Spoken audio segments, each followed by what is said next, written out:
Şahin bəy, siz məhz məzunların təcrübə problemlərinə toxundunuz, eyni zamanda bəzi ixtisasları qeyd elədiniz ki, onlara əmək bazarında daha az tələb var və əlbəttə ki, bu səsləndiyiniz fikirlər ən azından mövcud sahəyə bir baxış idi, sizin münasibətiniz idi. Biz isə xatırladaq ki, əziz tamaşaçılar, Elmi Təhsil Nazirliyi ali təhsilin bakalavriat və magistratura səviyyələri üzrə yeni təhsil proqramlarının hazırlanması məqsədi ilə yeni komissiya yaradıb və komissiyanın ilk iclası olub və bu ilk iclasda iştirak edən şəxslərdən biri də Şahin bəy siz idiniz. Mən sizə bir qədər və Şahin bəyə verdiyim suala bir də sizdən münasibət alaq və eyni zamanda mövcud vəziyyətə, bu sahəyə, bu istiqamətə bir də sizin baxışınızı alaq. Bugün məhz bəlli ixtisaslar üzrə və yaxud ki, hansı ixtisas üzrə məzunlar var ki, biz düşünürük ki, artıq bu ixtisaslara əmək bazarında ehtiyac duyulmur. Əvəzində daha aktual ixtisaslar var ki, bugün məhz universitetlərdə onlar tədris olunmalıdır. Təşəkkürlər. Deməli, həqiqət etdiyiniz kimi Elmi Təhsil Nazirliyinin əmri ilə bu təhsil proqramları işləməsinin bir komissiya yaradıldı. Təqribən səhv eləmirəmsə 11 komissiyadır, müxtəlif sektorlar üzrə. Bizim komissiya təhsil sahəsindədir, təhsil ixtisasları ilə bağlıdır. Və bu il, məncə Azərbaycanda birinci dəfədir ki, məhz təhsil proqramlarının hazırlanmasına əmək bazarının nümayəndələri cəlb olunur. Bəli. İki həmsədr var, hər komissiya üzrə, iqtisadiyyat, sənaye, tibb və s. və təhsildə. Biri Azərbaycan Pedaqoji Universitetinin rektoru Cəfər Cəfərovdur, hörmətli professorumuz. Bir də əmək bazarı tərəfdən mənəm. İki həmsədr olaraq bu fəaliyyəti, prosesi izləməyə başlamışıq. İndi də sizə uğurlar arzu edirik. Çox sağ olun. Artıq 3 iclas keçirmişik. Təqribən komissiyamızın 200-ə yaxın üzvü var. Və bu 200 üzvdən bir 110 nəfəri universitetlərin balansında fəaliyyət göstərən mütəxəssislərdir, şöbə müdirləridir, dekanlardır, prorektorlardır. Bir də əmək bazarının nümayəndələri var ki, onu da biz tərəfdən təyin eləmişik, müəyyənləşdirmişik, seçmişik, təşkil eləmişik. Təqribən 200 nəfərə yaxın bir komissiya üzvü var. 3 dəfə iclasımız keçirilib, 5 dəfə deyək, ikisi-üçü də isə kiçik formatda. Və müzakirələrimiz doğrudan da onu göstərir ki, doğrudan çox ciddi ehtiyac var. Mən buna görə təşəkkür edəcəm Elmi və Təhsil Nazirliyinə. Biz əmək bazarının nümayəndəsi olaraq, iş adamı olaraq, işə götürən tərəf olaraq həmişə prosesə uzaqdan baxırıq. Bu il onun içindəyik. Və proqram necə yazılsın, siz verdiyi sual var. Mən də çox rahat tənqid edə bilirəm, Şahin bəy də tənqid edir, bu qədər kadr niyə buraxılır, bu qədər keyfiyyətsiz kadr niyə buraxılır. İndi Nazirlik bir növ bizə deyir ki, gəlin işin içində olun, nə eləyək ki, bu iş daha yaxşı olsun. Siz də əlinizi daşın altına qoyun. Siz də əlinizi daşın altına qoyun, yəni bir növ prosesdə məsuliyyət daşıyın. Əslində çox haqlı bir addımdır və çoxdan olunmalılardan biri idi. Və xeyli belə uğurlar var. Yaxşı, o zaman gələ o məsələ. Daş ağırdır mı? Daş ağırdır, çox ağırdır. Niyə daş ağırdır? Çünki 30 illə, bəlkə də 20-25 ildə yığılıb qalan problemlər o qədər qalıb ki, və bugün hansısa bir də bizim millət olaraq bir yaxşı xasiyyətimiz var, xətir üçün xəstə yatmaq. Tutaq ki, bir fakültəni, bir ixtisası, bir fənni ləğv eləmək istəyəndə gözümüzün qabağına gəlir, bəs bu kadrları nə eləyəcəyik? Adam buradan çörək qazanır, işləyir. Ona görə bəzi görürsən, gərəksiz ixtisaslar, gərəksiz fənlər elə illərlə yığışır qalır. Dəfələrlə müzakirələrimizdə səslənən fikirlərindən ən aktualı da budur. Çox önəmlidir və bu mövzuda o qədər uzun proses olub ki, təsəvvür edin, bu proses, yəni ixtisas proqramlarının, təhsil proqramlarının hazırlanması artıq bizdə 5 ildən birdir. Yəni 4 ildən 5 ildən bir. Belə düşünəndə 4 il universitet bitir, bir kurs, sonraki proqramlar işlənməlidir. Əslində orada da təşkil eləmişəm, məncə bu artıq 2 ildən bir minimum dəyişilməlidir. Çünki zaman çox sürətlə gedir və biz 5 ildən sonraki prosesin hara gedəcəyini indidən proqnozlaşdıra bilmirik. Çünki 1 ildən sonra tamamilə dəyişmiş olur. Və bu dəfəki komissiyanın uğurlu tərəfi odur ki, əbədi deməyim, uzun müddətli komissiyadır. Yəni sadəcə bu ilki magistr proqramlarını işlədib, bitirdiyi komissiya dağılsın, təzə komissiya yığılsın deyil. İndi ola bilər müəyyən dəyişikliklər Nazirlik tövsiyəsindən ola bilər, amma komissiya uzun müddətli fəaliyyət planı var ki. Mənzərə necədir Şəmil bəy? Mənzərə, belə deyək də, bu gün üçün ağırdır. Niyə ağırdır? Biz, Şahin bəy qeyd elədi, mən belə müəllimlik ixtisası ilə bağlı danışım. O qədər müəllimlik ixtisası ilə bağlı bir qəbul var ki, yəni statistikalar verilir və universitetlərimizin əksəriyyəti region universitetlərimizlə Lənkəran, Naxçıvan, Sumqayıt, Bakı Dövlət və Pedaqoji Universitet onsuz da pedaqoji fakültələr yaradır və müəllimlər institutunun filialları və s. və əksəriyyət müəllimlik peşəsi yetişdirir. Və bu problemin yaşanmasının 2 səbəbi var. Birinci, bizim universitetlər müasir tələblərə cavab verən kadr yetişdirmir. İkinci, biz ixtisas proqramlarını, axırıncı dəfə bakalavr ixtisas proqramları 2020-ci ildə tərtib olunub. hazırlanıb və bu ilki hal-hazırda oxuyan tələbələr həmin proqram əsasında tədris almış olurlar ki, o 2020-ci ildəki tam məlumatım yoxdur, amma təqribi bilirəm ki, 2020-ci ildə təyin olunan, hazırlanan proqram uzun müddətdən sonra hazırlanıb. Yəni bir 10 il, 8 il keçib ki, 2020-də işlənilib, bəlkə Nizat müəllim onu düzəldə bilər. Uzun müddətdən sonra 2020-də yenidən baxış olub. Halbuki bu mənə görə bugün 2 ildən bir baxış olunmalıdır fakültə və ixtisas. Burada məzunların o problemlərinin səbəbi, dediyim kimi 2 səbəb var. Biz o ixtisasları, fakültələri, müasir tələblərə cavab verən formatda, proqramları, onun məzmun və kontent var da, içərisi var. Tutaq ki, Azərbaycan Ədəbiyyat müəllimliyi çox gözəl səslənir və bundan bugün vaz keçiləcək deyə bir şey yoxdur. Önəmli bir fakültəmizdir və bundan tələbə yetişdirəcəyik.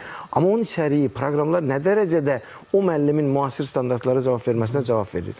Mən bir bitirəndən sonra özü ayrıca bir repetitor yanına gedəcəkmi? Hə, məsələ ondan ibarətdir. Bax, universitetlərimiz bu məsələyə doğrudan tələb verməkdə çox gec qalır.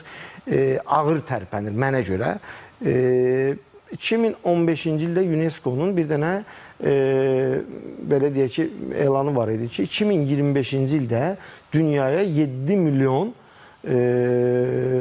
sistem mühəndis, sistem əsaslı müəllim ehtiyacı olacaq. 2015-də verilib təqribən bu tədqiqat. 2017-18-də də biz liseyə açanda sistem əsaslı almışıq və gəlin bu gün bir orta məktəb direktoru olaraq deyim, biz universitetdən çıxan tələbənin gəlib mənim liseyimdə və yaxud da dövlət məktəbi, hansısa bir məktəbdə işləməsi üçün o istəyəm əsaslı tələblərə cavab verə bilirmi sualının cavabı yoxdur. Çünki, bir də üzr istəyirəm, fikrimi yeşunlaşdım. İkinci bir tərəfə, bizim universitetlərimiz hələ də təcrübə əsaslı təhsilə keçməkdə çox ləngiyir. Problem oradadır. Bayaq Şahin bəy dediyi kimi, biz təcrübəni gözləyirik, universiteti bitirsin, geçsin bir il başqa bir şirkətdə ödənişsiz, maaşsız, 2 il ayaq döysün, öyrənsin ki, lazımdır bu tələbə üçün, iş axtaran üçün vacibdir, onu qoyuram, insan resursları deyə bilər. Amma universitetlər, dünya universitetləri artıq o qədər dəyişir ki, təcrübə əsaslı universitet kadr yetişdirmək üçün heç olmazsa 2 il təcrübədə olmalıdır. Bizim müəllimlik ixtisasında təqribən 1 ay aktiv, 1 ay pasiv ixtisaslar var. Səhv eləmirəmsə, Ceyhun müəllim nazir olanda son 1 ilin ixtisasla praktikaya getməsinə bağlı sərəncam verilmişdi. Amma universitetlərimiz tam tətbiq olunmur. O baxımdan bu problem yığılıb qalıb və ixtisasların içərisində, müəllimliyin özündə mən fikrimi yeşunlaşdırım, bilirəm tələssiniz və qonaqlarımız da çoxdur. Fikir bildirə bilərlər. Müzakirəmizə qoşulsunlar. Yox, haqlısınız. Yığılıb qalan o problemlərin içərisində ki, müəllimliyin içərisində o qədər, məsələn, rəqəmsal bacarıqlara cavab verən müəllim tapmaq çətindir.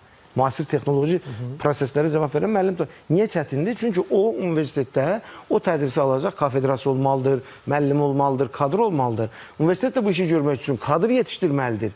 Ona görə proses biz 2006-da kurikuluma başladıq. Çox təəssüflər olsun ki. O dönəmdə mənə görə orta məktəbdən başlanılmamalıdır. Universitetin ali məktəbində kurikuluma cavab verən, yeni kurikulumlara cavab verən müəllimlər yetişməli idi. Sonra biz keçməliydik orta məktəbə. Amma biz orta məktəbdən başladıq və dəyişdik. Şərh üzrə, hansısa peşə üzrə mütəxəssis axtarmısınız və həmin o mütəxəssis də elə onun fakültəsini bitirib, gəlib, baxmışsınız ki, qiymətləri də yerindədir. Amma iş tələb eləyəndə görmüşsünüz ki, bu işi bilmir. Heç belə halla rastlaşmamısınızmı? Sual verməmsiniz ki, bəs yaxşı, bu 4 ildə sizə nə öyrətdilər? İstədim burada, çünki siz bir istiqamətdə qeyd edirsiniz ki, məhz məzunlar özləri maraqlı olmalılar, universitetdən tələb eləməlilər. Amma bu bir şey qarşılıqlı olmalı deyilmi? Mövzuya bir dənə dəstəkmişəm, çox üzr istəyirəm. Universitetin çox söz istəyirəm, belə sizə dəstək olsun, fikrinizi belə formalaşdırın. 2 tələbə gəlir və yaxud da qruplar var da. Universitetdən universitetə gələn tələbələr arasında böyük fərq var. Böyük fərq var. Məsələn, bizə praktikaya gəlir, təcrübəyə gələn tələbələr var. Sabah qruplarının tələbələri ciddi şəkildə fərqlənir. Bəli, düzdür. Demək ki, universitetin ona yanaşmanın böyük əhəmiyyəti var. Tələbə onsuz da o yaşda olan gənclər yola verməyə, əylənməyə, gəncliyə maraqlıdırlar da. Mən onun üçün maraqlıdır, qiymətimi alım keçim. O hələ işi dərk eləməkdə... Bu tələbədə deyil axı, bu insanların hamısının hər bir şeydə var. İşdə də var bu. Yəni işdə də işçi var ki... Ən azı 3 il praktik olaraq psixologiya istiqamətində o bir nümunədir sadəcə Cəlal müəllim. Təkcə bir ixtisas üzərində bu qədər qalmayıb. Sadəcə respondent sual verir, ona görə onu cavablandırmaq üçün mənəvi borclu saydım, ona görə deyirəm. Yəni klinik psixoloq işləmək üçün ən azı magistr təhsilindən sonra 3 il sən psixologiyanın hansısa bir sahəsində çalışmalısan, sonra klinik psixoloq kimi fəaliyyət göstərəsən. Nə ilə razılaşmırsınız Şahin müəllim? Birinci, mənə görə başlarında da qeyd elədim, mənə görə bir universitet öz kadrını doğru düzgün yetişdirməlidir. Nizat mənim çox yaxşı qeyd edir. Bizim universitetlərin buraxılışı, xanım deyirik, mənim uşağım qırmızı diplomla bitirib iş tapa bilmir.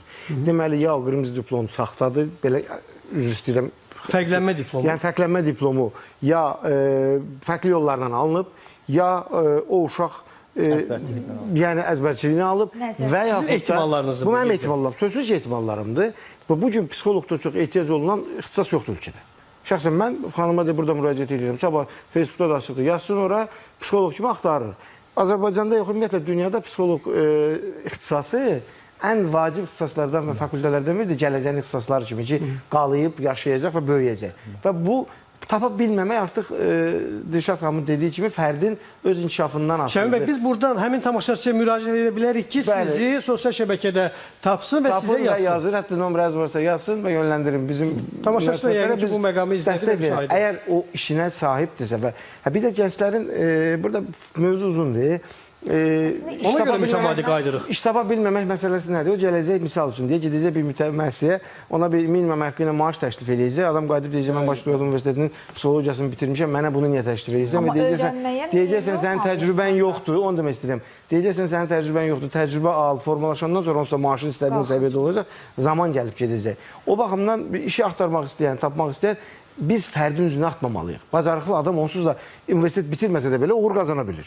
Üstənilən sahədə hazırki zamanda biz işə götürənlər belə təcrübədən daha çox o təcrübəni tətbiq edə biləcək, o biliyi tətbiq edə biləcək insan olan adamı onsuz da universitet bitirməsə belə yaranan bir sistemdir. Onboardingdən hər bir işə götürən o işçini yetişdirir. Neçə ildir bizim IT şöbəsinin əməkdaşları və müdirləri əksəriyyəti diplomsuz və universitet bitirməyən uşaqlardılar. Amma işi bilirlər. Kurslardan hətta birinə şöbə müdürü əmr vermək istəyir, baxırıq diplomu yoxdur, işləyibdir. Deyirəm, niyə yoxdur, deyir ki, müəllim. Amma universitet bitirib 150-200 balla girib, tutaq ki, birinci kompüter mühəndisliyi bitirən tələbədən, bitirən məzundan qat-qat savadlıdır. Bu bacarıq başqa bir şeydir. Burada universitet əgər o tələblərə cavab verməyən tələbəni diplomu əlinə verib çölə buraxanda, sonra da əmək bazarında hamı düşür, iş axtarır. Və yanlış tərəfimiz bir qədər əvvəl Şahin bəy dediyi məsələlər kimi problemlər çıxır ortaya. Girişimiz çətindir bizim. Yəni qəbul imtahanı o qədər çətindir ki, yəni bir stressdir da. Amma universitetə girdimsə bitirəcəm şeyi var, rahatlığı var. Hətta bir çox hallarda belə deyim də indiki məzunlarda o vaxt bəlli vaxtda da abituriyent bayaq Üzeyir müəllim qeyd elədi, dedi ki, universitetlərə bərabərlik qoymayaq. Hətta mən deyərəm burada fakültələrə də bərabər. Ola bilər ki, universitetin bir fakültəsi çox lazımlı, uğurlu, bacarıqlı məzun yetişdirə bilir. Digər fakültələr bu sahədə bacarıq səriştə göstərə bilir. Elədir. Bir də karyera planlaması. Yiyələnən bir şəxs əmək bazarında rahat özünə iş tapa bilərmi? Xeyr. Bax, bir dənə vacib məsələlərdən biri budur. Bir dənə mövzu deyim. Bax, mən filologiyanı bitirmişəm. Çox qısa münasibət bildirin, Nicat bəy. Bakı Dövlət Universitetinin Filologiya Fakültəsi. İndiki proqramlardan təzə-təzə tanış olmağa başlayırıq. Bu gün müəllimlik peşəsini bitirib başlaya bilmir. Nəzəriyyə yüklü dərslər o qədər yüksəkdir ki, mən müəllim kimi gedirəm sinifə və yaxud da Elm və Təhsil Nazirliyinin müəllimlərin işə qəbulu imtahanına gəlirəm, çatıram. Mənim orada keçdiyim çoxlu, mənə lazım olmayan, artıq yük kimi üstündə olan fənlər var. Məsələn, bir müəllim üçün riyazi dilçilik nə qədər vacibdir və onun yanında tutaq ki, pedaqogika nə qədər vacibdir. Bizim fakültələrdə, məsələn, bizim yadımıza gəlir ki, pedaqogika ixtisas fənni belə daha işi bitər, yola verin, düzələcək. Amma orada Azərbaycan dili, müasir dilçilik falan daha vacib idi. Amma bu günün müəllimi üçün o bilgidən daha çox bacarıq tətbiq edən... Baxın, siz hələ müəllimliyə aid bir məsələni qeyd edirsiniz. 2010-cu ilin məzununda mən olmuşam. Hətta bizim ildə, bizdən əvvəlki məzunlardan da biz onlara söhbət edirdik. Qeyd edirlər ki, ixtisas fənlərindən savayı o qədər bizə lazım olmayacaq fənlər tədris olunurdu ki, deyirdik, axı buna nəyə ehtiyac var? Deyəndə də deyirlər ki, jurnalist hər şeyi bilməlidir. Sizcə bunu audit xidməti göstərən bir özəl müəssisələr etsə daha məqsəd uyğun olmaz? Deməli, mən bir dənə orada Nicat Nazirliyin mənafeyini təsdiqləmək adına deyim. O suala cavab verəcəksiniz. Bu suala cavab verəcəm. Deməli, yəqin ki, adını çəkməyəcəm. Bir 5-6 ay bundan qabaq mənə zəng gəldi. Bir universitetin proqram akkreditasiyasında mütəxəssis olaraq dəvət olunum. Açığı bir iki dəfə də vaxtım yoxdur. Çatıra da bilmirdim və prosesə qoşuldum. Bir də mənə maraqlı gəldi. Şahin bəy dediyi kimi, görün bu akkreditasiya necə gedir. Və doğrudan işin içinə girəndə adam bəzən kənardan baxır, deyəsən işini eləmirlər. hamımız kimisə tənqid edirik də və o qədər ağrılı və çətin prosesdir və çox da ciddi bir proses getdi və bizim mütəxəssis olaraq ora qol çəkmişdik ki, mən bu yoxlayıcı komissiya üzvüyəm. Belə dərimizi soydular da o sənədləşməni hazırlayıb təqdim edənə qədər və prosesin içərisində indi bilmirəm Nazirlik addan açıqlamayıb 2-3 universitetimizin akkreditasiyasını keçməmədiyi sənədlərin yenidən qaytarılıb üstündə işləyib gəlməsi ilə bağlı tapşırıqlar da var. Məsələ bir də bilirsiniz nədir? Bizim universitetlər bu gün tələbə qəbulunda əziyyət çəkmir. Heç bir universitet, qardaş, dünəndən bu günə bir həftə içərisində mən Türkiyədən, nə bilim Kıbrısdan, Qazaxıstandan belə 4-5 rektoru qəbul eləmişəm, görüşmüşük ki, tələbə ehtiyacları var. Bizim universitetlər hamısı belə oturublar ki, yerimiz onlara qədər, mən hətta deyərdim, qəbul sayını biraz azaldalar, onlar əziyyət çəkirlər ki, plan dolmadı və yarışa girsinlər, yarış da harada olsun, reyting olsun, buraxılışda olmuş olsun. Çünki üstənilən halda bir ad markalı universitetlərimiz var, dövlət universitetləri ümumiyyətlə heç. Amma bir qədər və biz özümüzdə dedik ki, qəbulda dardır, giriş dar, çıxış genişdir. Yaşamadı bu dediniz, indi biraz... Eyni şey deyilik. Qəbul planı var, qoyulub 100 nə bilim, yer. 100 yer üçün mübarizə aparır 300 nəfər tutaq ki, deyək. Girir 100-ü, 200-ü qarı çöldə. Çıxışda isə bunun 100-ü də çıxıb gedir. Bu problemdir, bu başqa bir problemdir. Hətta bir qədər və qeyd edirsiniz ki, ondan da çox gedir. Bəzən o perevod köçürmələr var da, başqa ölkələrdən gəlir, nə bilim, nə olur, bir də görürsən çox olur say olaraq. Bu ayrı bir mövzudur. Mən demək istəyirəm ki, bizim bugünkü universitetlərimizin qəbul alma var, tutaq ki, dövlət universitetlərimizin heç biri çox az ixtisaslar ola bilər ki, indi o statistika tam yadında deyil, özəl universitetlərdə olar ki, plan da olmadı. Çox gözümül şəkildə planları da olur. Çünki müəyyən bal həddindən tələbələrin qəbul eləmə şansları var. Və bu da dediyimiz kimi sondakı o seçim universitet əziyyət çəkməlidir ki, tələbə mənə niyə gəlsin? Ki, mən yaxşı təhsil verirəm. Çəkməlidirmi bu əziyyəti? Mən elə gəlir. Arasında məzunlar niyə iş tapmaqda çətinlik çəkir suallar ətrafında müzakirə təşkil etdi. İndiki mənzərə onu göstərir ki, biz nə vaxtsa yenidən bu mövzuya qayıdacağıq. Sabah isə eyni vaxtda fərqli mövzuda görüşmək ümidi ilə hələlik deyirik.